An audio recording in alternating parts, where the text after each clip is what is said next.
Okay, it's getting late here in Washington, D.C., but I feel like before I go to bed, I need to give you another speaker update. Somebody asked me today to explain this in a way that a second grader would understand.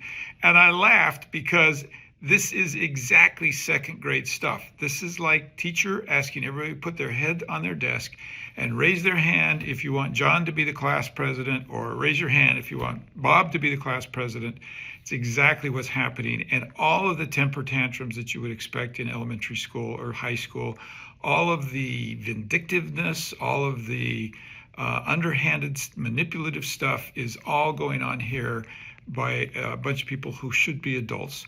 So we started with 8 people kicking Kevin out who had no plan and actually had really no substantial reason other than they just didn't like Kevin, that have left us in this position. B, we then nominated Steve Scalise. Steve very quickly assessed that he didn't have the necessary 217 votes, and he didn't want to push it further. Thank you, Steve, for that acknowledgement and that self-realization. Now we have Jim Jordan, who actually has today less votes than Steve, and for a second vote on the House floor failed, and the number of noes are growing.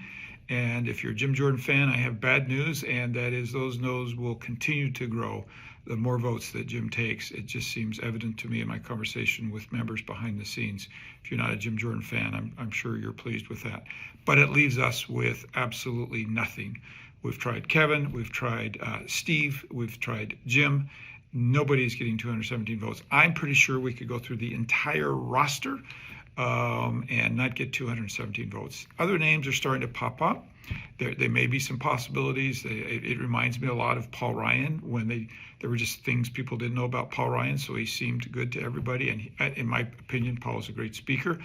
But he quickly fell out of favor with the far right. And quite frankly, I think Jim would have fallen out of favor with the far right in a very short period of time. There's also a pretty serious talk about giving Patrick McHenry, he is the Speaker pro tem. He is the one that is designated with very limited power right now. There is serious talk about giving him extended powers for a period of time. So we can carry on House business. We can get working on appropriations. We can get a discussion about Israel aid and Ukraine aid out on the table and have an open discussion about these things.